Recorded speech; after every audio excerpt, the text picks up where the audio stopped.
Donc, c'est le moment pour nous de partager.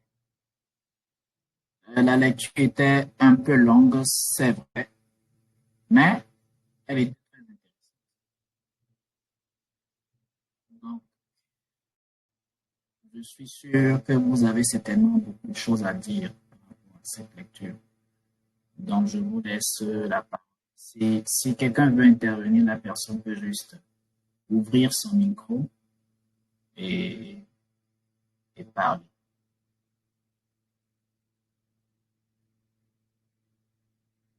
Oui, allô, docteur. Je vais rapidement placer un mot. Oui, vas-y. Euh, le constat que j'ai personnellement fait, c'est que Dieu répond, que ce soit à nos prières, à nos murmures et à nos plaintes.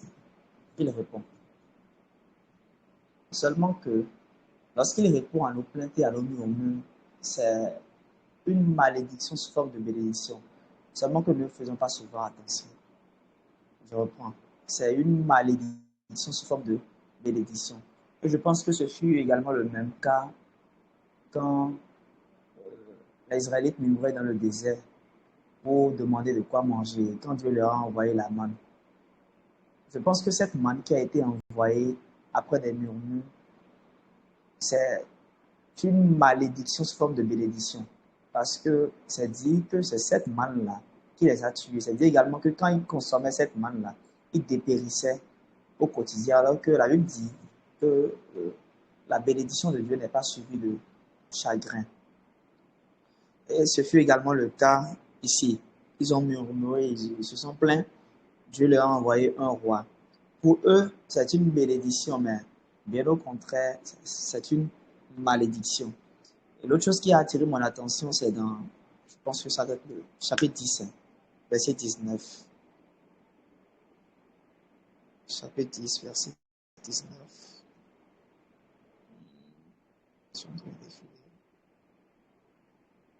Ça dit, et vous, aujourd'hui, vous avez rejeté votre Dieu, qui pourtant vous a délivré de tous vos maux et de toutes vos détresses.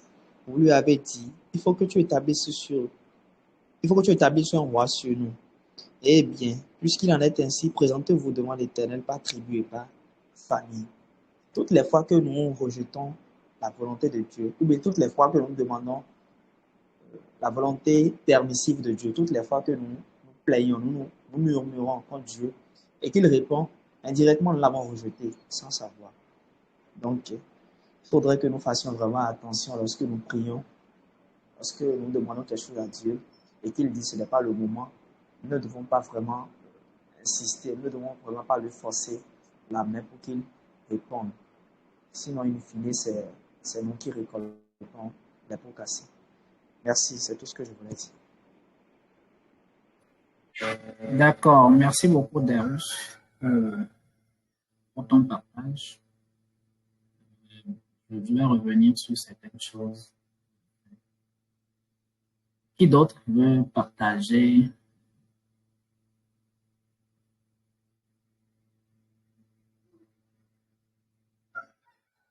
Oui.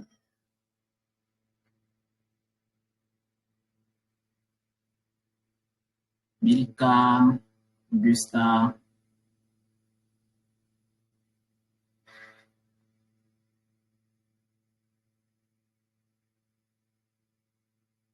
Bon, comme j'ai pas démarré avec vous, c'est un peu fou. En plus, j'ai pas fait les premiers chapitres avec vous. Il faudra que je relise pour pouvoir me mettre un peu plus dans le bain. Surtout que ça cachait aussi lors de la lecture, j'ai pas vraiment su. Moi, je comprends. D'accord. Pas de souci. Alors, Augusta, vous voulez dire quelque chose? Vous avez quelque chose à partager avec nous?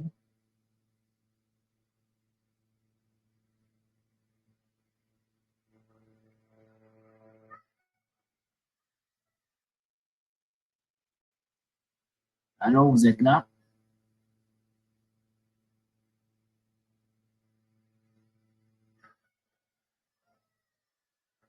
Apparemment, elle ne le suit plus. Bon, apparemment, elle n'est plus là, effectivement.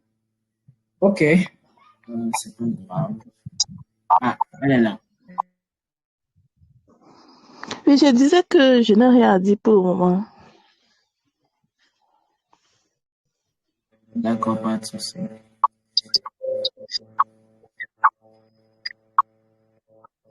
Ok, alors, c'est, comme je l'ai dit, le test était un peu long. Mais essentiellement, ce qui est rapporté ici, c'est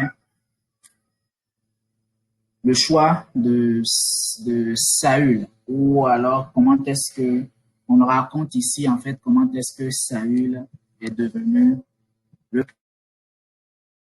premier roi.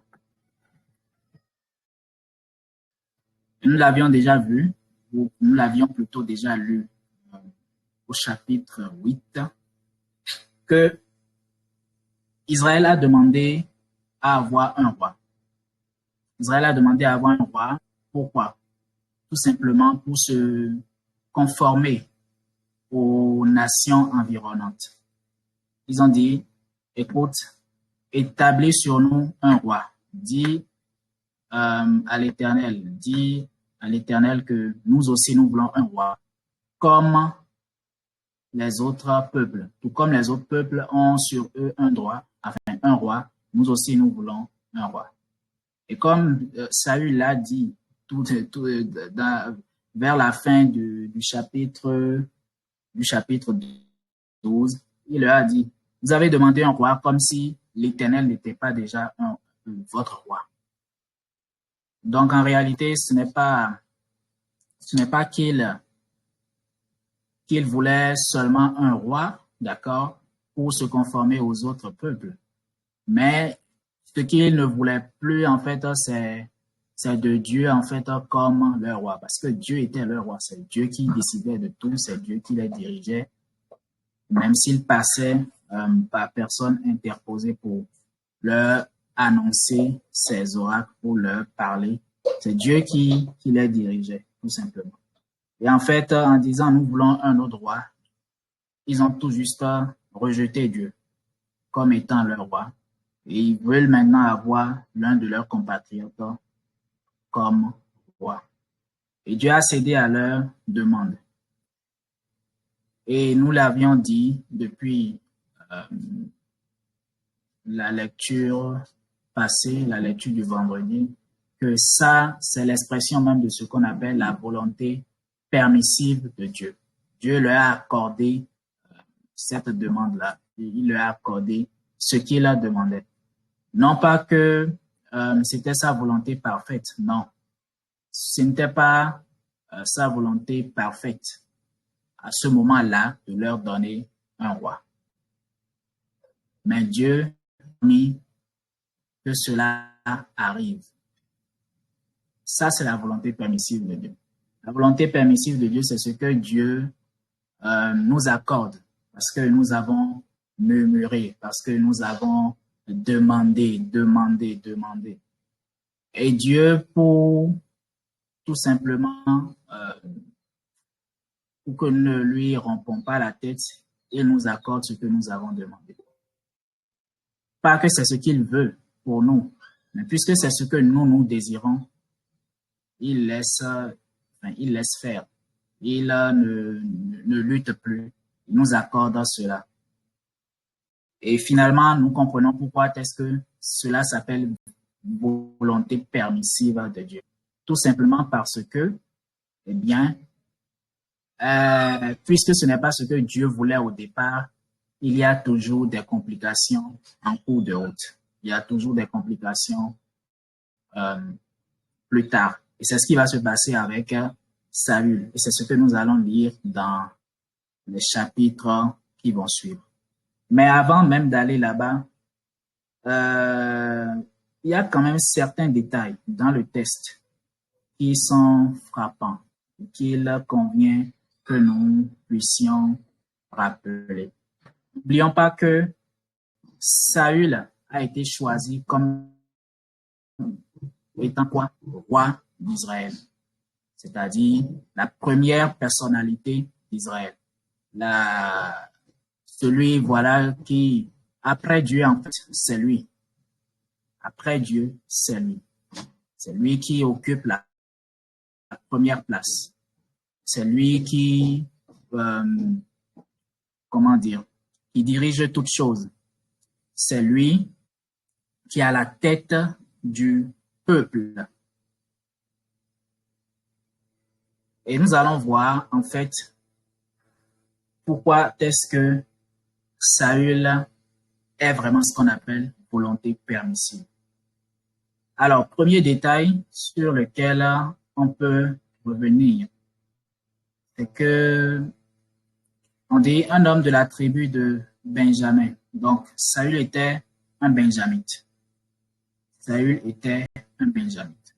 Et on dit de lui qu'il était un homme beau, d'accord, qui avait une belle allure et qui dépassait tout le monde de la tête. Donc, Saül, en fait, de façon apparente, lorsqu'on le voit, eh bien, il a vraiment l'allure de quelqu'un qui peut représenter valablement, bien, qui peut occuper valablement ce poste-là de roi. C'est-à-dire qu'on dit que c'est quelqu'un qui dépassait tout le monde, d'accord, de la tête. On dit que son père était un guerrier valeureux. Donc, on pourrait s'attendre à ce que lui aussi, il soit un homme de guerre, que lui aussi soit un bon guerrier. Il a la taille, d'accord? Il a la taille, il a la carrure. On dit que c'était quelqu'un qui dépassait tout le monde de la tête. Donc, il avait la carrure, il avait une certaine carrure. Il avait également une belle allure. Donc, vous voyez, une belle allure, c'est-à-dire que le plan physique, il était également quelqu'un qu'on pouvait admirer. C'est-à-dire qu'il était beau, il avait une fière allure. Donc, physiquement, en fait, il cochait, disons, les cases. Il cochait les cases. Physiquement, il cochait les cases. Maintenant, continuons la lecture. Au verset 3, on dit que un jour, les ânesses de son père se sont égarées. Et son père lui dit, mon fils, amène l'un de mes serviteurs avec toi et pars à la recherche des ânesses. Donc, Saül, en plus d'être guerrier, Saül était également quoi? Un berger. C'est-à-dire que il s'occupait du troupeau de son père. Mais regardez la tâche que lui confie en fait son père. Son père dit, il y a l'une de mes ânesses qui s'est égarée. Va, parcours la région montagneuse d'Éphraïm, d'accord, et va à la recherche de cette ânesse. On dit que Saül parcourut toute la région montagneuse d'Éphraïm, tout le territoire de Shalisha, et il n'a pas retrouvé les. Ensuite, on dit qu'il traversait la région de Shalim, puis le pays de Benjamin, d'accord, sans avoir trouvé les ânesses. Donc, voilà quelqu'un, d'accord, à qui on veut confier le peuple de Dieu. Voilà quelqu'un à qui on veut confier le peuple de Dieu. Quelqu'un qui est censé être quoi? Un berger, d'accord? Mais à qui on dit d'aller retrouver, d'aller rechercher des ânesses et qui est incapable de les retrouver. Je ne sais pas si vous voyez en fait, si vous voyez la contradiction qui se pose là. Celui-là, d'accord, on va le choisir plus tard pour être roi d'Israël. OK? On va le choisir plus tard pour être roi d'Israël. Il est normalement censé être un berger. Donc, il devrait en fait savoir s'occuper d'un troupeau. Il devrait savoir en fait où est-ce qu'il faut chercher lorsque une ânesse s'égare, où est-ce qu'il faut aller chercher pour la retrouver. En fait, il devrait maîtriser en fait ce métier-là de berger. Il devrait en fait le maîtriser proprement. Mais on se rend compte ici que le gars, il est perdu. Il parcourt tout le pays, d'accord? Il cherche partout, mais il ne retrouve pas les ânesses. Ce n'est pas pour rien que ces choses-là, quand la Bible donne des détails, il faut pouvoir s'arrêter et se poser des questions. Pourquoi est-ce qu'on nous apprend ici que Saül parcourt tous ces endroits-là sans pour autant trouver les ânesses? Saül, qui est normalement en fait un berger, qui en fait sera le berger de tout Israël. Donc, un berger qui ne s'est pas retrouvé des ânesses. Donc, là, on voit qu'il a la carrure, il a le physique, d'accord? Dans les apparences, il a tout ce qu'il faut, mais une compétence essentielle qu'il devrait avoir dans la gestion du troupeau, il n'a pas cette compétence-là. Donc, premier point faible de Saül. On continue la lecture. Lorsque finalement, il va voir l'homme de Dieu, il va voir Samuel. Samuel le rassure, écoute, ne t'inquiète pas, d'accord? Les ânesses que tu cherches là, ils sont déjà en sécurité, d'accord? Donc, ne t'inquiète pas, nous les avons déjà retrouvés. Samuel lui apprend que Dieu l'a choisi. Écoutez, Samuel lui apprend que Dieu l'a choisi. Regardez, le verset 19. Samuel lui répondit, c'est moi cet homme qui reçoit des révélations.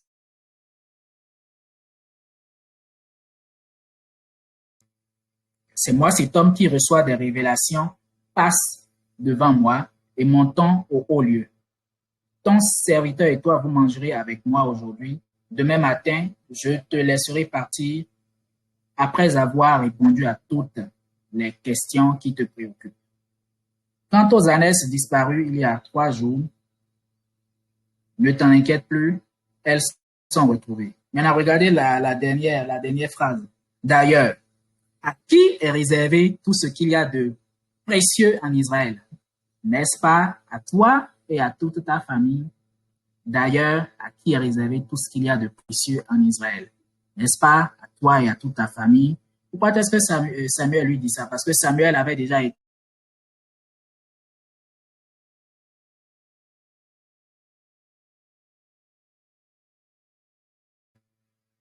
Dieu avait déjà informé Samuel de ce que c'est Saül qui sera le roi, celui qu'il va établir sur Israël. Donc, c'est pour ça que Samuel lui dit ça.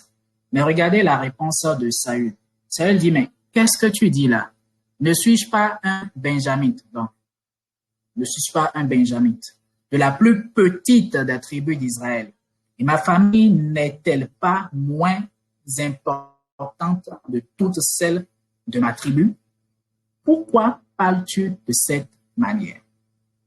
Donc, un roi, un futur roi, qui n'a pas du tout, en fait, qui n'a pas une estime de lui-même. Un futur roi, nous sommes là en face d'un futur roi, qui n'a pas lui-même une bonne estime de lui-même. Quelqu'un te dit, c'est vrai, ce qu'il dit peut l'étonner. Ce que Samuel dit là, il ne comprend pas et il est étonné, c'est vrai. Mais là, sa réponse est quand même assez parlante. Saül, il se considère en fait comme un, comment dire, est-ce que je vais dire quand même moins que rien? Non, je ne vais pas dire quand même moins que rien. Mais en fait, il n'a pas une très bonne estime de lui-même. Il dit, j'appartiens à la plus petite tribu d'Israël. Et pire encore, ma famille est celle qui a la moindre importance dans toute ma tribu là. Ma famille est celle qui est la moins importante. Donc, plus petite tribu d'Israël, et j'appartiens à la moins importante des familles de cette tribu-là. Donc, c'est quelqu'un, en fait, qui n'a pas vraiment une bonne estime de lui-même. Il n'a pas confiance en lui, tout simplement. Il n'a pas du tout confiance en lui-même. Donc, autre point faible, toujours de Saül. Alors, on continue toujours. On continue toujours. Un autre aspect qu'il faut ressortir ici. Lorsque finalement Samuel plutôt prend l'huile d'onction et oint Saül, d'accord? Samuel prend l'huile d'onction et oint Saül. Après, qu'est-ce que Saül fait? Il convoque tout Israël à Mitzpah. Il convoque tout Israël à Mitzpah et qu'est-ce qu'il fait? Il dit, maintenant, nous allons faire ce que déclare l'Éternel. Nous allons vous choisir le roi que vous avez demandé. Samuel, verset 20, Samuel fit avancer toutes les tribus d'Israël l'une après l'autre. Et le sort désigna la tribu de Benjamin. Donc, Dieu lui-même est en train de conduire les choses. Le choix avait déjà été fait. Saül a été déjà oint. Maintenant, en fait, il faut juste confirmer ce que l'Éternel a déjà déclaré. Il y a eu d'autres choses qui ont confirmé. Il y a, par exemple, lorsque l'Esprit descend sur Saül et que Saül, lui aussi, se met à prophétiser. Lorsque les gens voient ça, ils se demandent, Saül aussi est devenu prophète. Saül aussi, il est un disciple des prophètes. Toutes ces choses sont, en fait, tout ça, en fait, c'est pour une confirmation. C'est pour que Dieu puisse confirmer ce qui va se passer le jour où Saül va être consacré. Parce que il faut que les gens puissent voir en Saül quelqu'un véritablement qu'on peut mettre sur le trône d'Israël, quelqu'un qui peut diriger. Vous voyez, c'est pour ça, en fait, il fallait que, voilà, l'Esprit de Dieu descende sur lui, que lui-même il prophétise, que les gens, voilà, voient que, oui, celui-là, on peut lui faire confiance. Il appartient à la classe, d'accord, des prophètes. Donc, vous voyez, tout ça, en fait, ce sont des choses que Dieu lui-même, il met en place pour que sa consécration, d'accord, ne souffre d'aucune contestation. Mais regardez, le jour du sacre, le jour où on doit le consacrer, d'accord, verset 21. Puis il fit approcher la tribu de Benjamin par famille, et le sort désigna la famille de Matri. Finalement, ce fut Saül, fils de Kish, qui fut désigné. OK?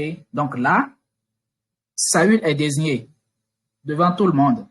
Saül est désigné comme étant celui qui doit être le roi. D'accord? On le chercha, mais on ne réussit pas à le trouver. Alors, on interrogea de nouveau l'Éternel en demandant. Alors, quelqu'un qui sait, lui-même il sait, d'accord, qu'on l'a déjà choisi comme roi. Le prophète lui avait déjà annoncé cela. L'Esprit de Dieu est même descendu sur lui et il a prophétisé. D'accord? Maintenant, au jour de la consécration, alors que tout ce qui avait déjà été annoncé, d'accord, doit être confirmé devant le peuple, celui-là qu'on choisit, qu'est-ce qu'il fait? Il va se cacher. On dit, alors on interrogea de nouveau l'Éternel en demandant, y a-t-il quelqu'un qui soit venu ici? Et l'Éternel répondit, oui. Il se cache du côté des bagages. Ils coururent et le tirèrent de là pour le placer au milieu du peuple. Et voici qu'il dépassait tout le monde de la tête. Samuel dit à tout le peuple, voyez celui que l'Éternel a choisi. Il n'a pas son pareil dans tout Israël. Et tous l'acclamèrent au cri de « Vive le roi ». Alors voilà quelqu'un qui doit être roi. Lui-même, il sait que il doit être roi. On l'avait déjà prévenu. Il est au courant. Il a été oint. La preuve, lorsqu'il est revenu chez son oncle et que son oncle l'a interrogé, il a pris bien soin de ne pas informer son oncle de ce que l'Éternel avait choisi pour devenir roi. Donc, il savait. Ce n'est pas comme s'il n'était pas au courant.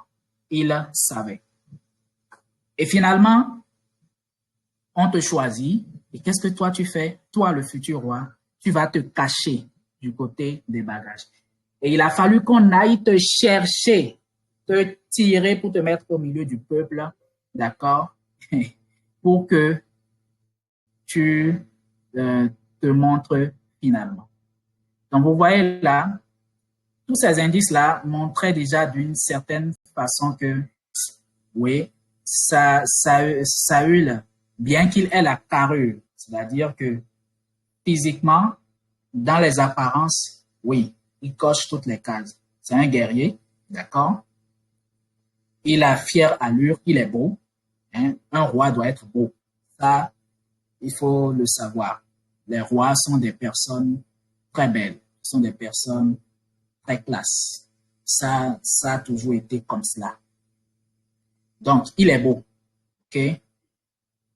Il est grand de taille.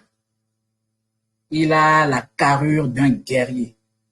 Mais par contre, il lui manque sacrément le caractère. Il lui manque sacrément la compétence. Il ne sait pas diriger. En tant que fils d'un berger, d'un guerrier berger, il ne sait pas comment s'y prendre pour retrouver des ânesses qui sont perdues. OK? Il manque cruellement d'estime de lui-même. Il n'a pas confiance en lui-même. La preuve, lorsque Samuel lui dit, eh bien, tu seras roi, il dit, mais pourquoi est-ce que tu me dis tout ça? Moi, j'appartiens à la dernière tribu d'Israël, à la plus petite tribu d'Israël, et ma famille est celle qui a la moindre importance parmi toutes les autres tribus. Le jour de la consécration, qu'est-ce qu'il fait? Il va se cacher. Il va se cacher. Il a fallu qu'on le tire pour ramener au milieu de l'assemblée pour pouvoir le confirmer en tant que roi. Donc, il y avait déjà beaucoup de choses qui présageaient que Saül ne ferait pas un très bon roi. Même si, remarquez ici que c'était effectivement la volonté permissive de Dieu, d'accord? Dieu l'a permis ici. Mais remarquez que Dieu a été du côté de Saül depuis le début. Dieu l'a accepté. C'est quelque chose que Dieu a finalement accepté, d'accord? Et Dieu a voulu marcher avec lui. Dieu a voulu continuer avec lui. C'est vrai, ce n'est pas ce qu'il voulait depuis le début. Mais Dieu lui a donné toutes les chances possibles pour réussir. Toutes les chances possibles pour qu'il s'en sorte. Dieu ne lui a pas mis des bâtons dans les roues. Au contraire, il l'a aidé. Lui aussi, il a quand même montré, voilà, quelques signes de quelqu'un qui pouvait peut-être bien diriger. On voit que au début, on pourrait se dire, bon, la réponse qu'il donne à Samuel, c'est parce qu'il est humble. OK, d'accord. On pourrait se dire que c'est parce qu'il est humble. Lorsque les vauriens, OK, ne lui offrent rien et dit, mais qu'est-ce qu'on peut bien tirer de celui-là comme roi? Les gens ont voulu en finir avec eux. Mais il n'a pas tenu rigueur à ce qu'ils ont dit. Lorsque les Ammonites, d'accord, ont voulu attaquer les gens de Galade et qu'il a appris la nouvelle, en tant que leader, il a fait ce qu'il fallait faire. Il est allé au devant, d'accord, du combat et l'Esprit de Dieu, vous voyez, l'Esprit de Dieu tomba sur lui. L'Esprit de Dieu tomba sur lui et il entra dans une violente colère. Donc, Dieu l'assistait, Dieu l'aidait. Tout ce que Dieu voulait, en fait, c'était, je vais t'aider, on va marcher ensemble, on va continuer.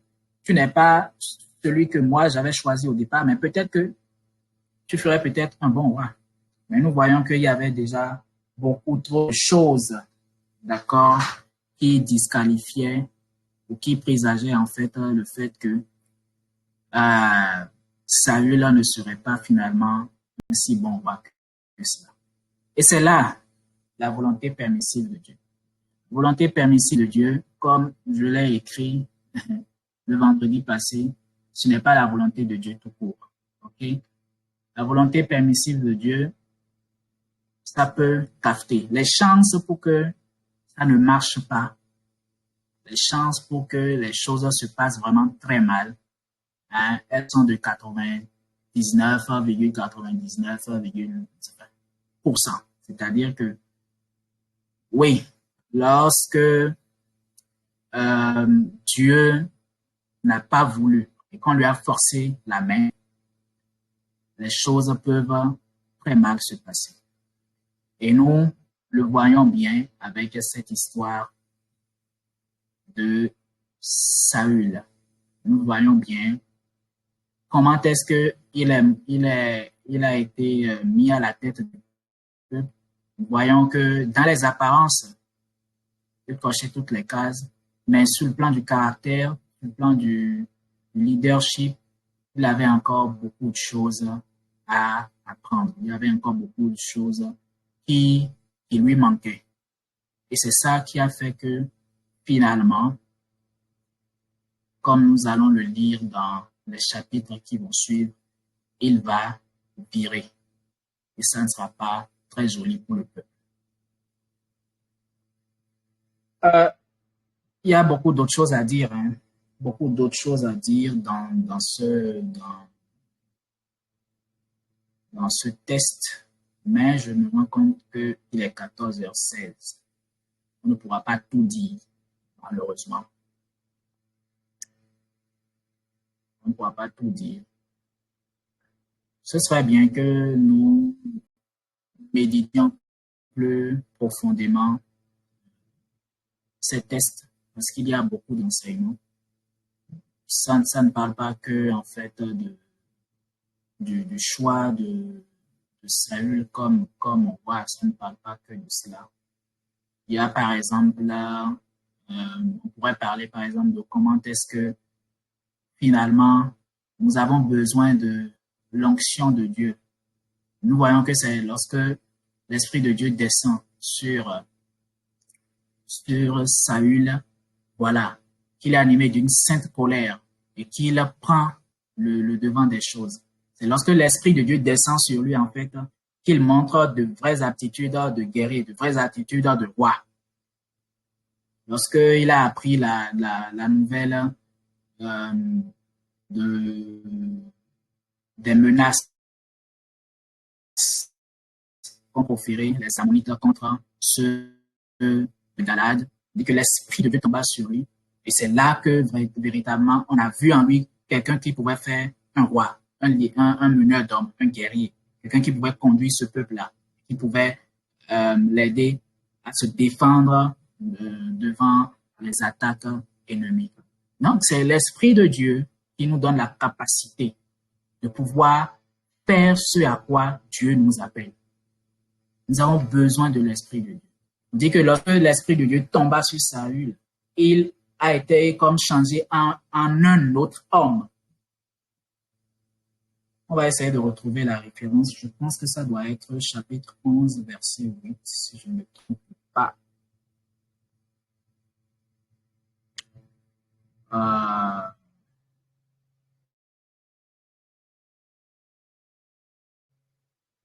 Essayons de retrouver. Non, c'est pas ça. C'est pas ça.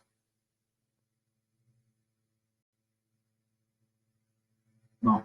Verset 6 du chapitre 11. Lorsqu'il eut entendu cela, l'Esprit de Dieu tomba sur lui et il entra dans une violente colère. Bon, ce n'est pas le verset que je recherchais. Il y a un verset qu'il dit vraiment que lorsque l'Esprit de Dieu est tombé sur lui, il a été changé en un autre homme. Vous voyez, donc c'est l'Esprit de Dieu qui nous change. C'est lorsque nous marchons par l'Esprit que nous devenons de jour en jour véritablement des personnes transformées à l'image de Jésus-Christ. Et ce test-là le prouve encore très bien. Le temps est parti. On pourrait parler de ces choses-là également, mais le temps est vraiment parti. Je vais peut-être revenir sur ces choses plus tard dans le chat. Mais en attendant, on va s'arrêter là, parce que le temps est vraiment parti. Il est 14h20. Je ne sais pas si vous avez des choses à ajouter, un mot, un dernier mot à placer. Sinon, on va juste clôturer. Ouais, non, ça peut aller. D'accord. So, s'il n'y a plus rien à dire, donc prie pour nous. Apparemment, on s'est retrouvés encore à deux. Qui sont partis. Ok, c'est mon prière. Adorable Père, nous vous disons infiniment merci. Merci parce qu'une fois encore, tu nous as accordé la grâce de nous réunir autour de ta parole. Tu nous as accordé la grâce, Père, de comprendre une partie de ta pensée. Tu t'es révélé à nous. Nous te disons infiniment merci. Seigneur, je te prie maintenant de nous accorder la grâce, de nous donner la force de pratiquer les sagesses que remplissent ces saints écrits. Ces saintes écritures au nom de Jésus. Père éternel Dieu, comme le peuple d'Israël, nous ne voudrions pas tomber dans ta volonté permissive, mais nous voulons ta volonté parfaite pour notre vie, Seigneur. Nous voulons ta volonté parfaite pour tout ce qui nous concerne au nom de Jésus. Père éternel Dieu, mais s'il arrivait que dans notre marche avec toi, nous sommes déjà tombés dans ta volonté permissive, nous te prions, Père éternel Dieu, toi à qui rien n'est impossible, de nous faire miséricorde au nom de Jésus. De nous faire miséricorde au nom de Jésus. Merci mon Dieu, merci mon Rédempteur. Je vais te confier le reste de la journée. Sois avec nous. Au nom puissant de Jésus, nous avons prié. Amen. Amen. OK. Donc, on va s'arrêter là pour aujourd'hui. Demain, on va continuer. Il y a encore beaucoup de choses à dire. OK, très bonne suite de journée à toi. On se dit à demain.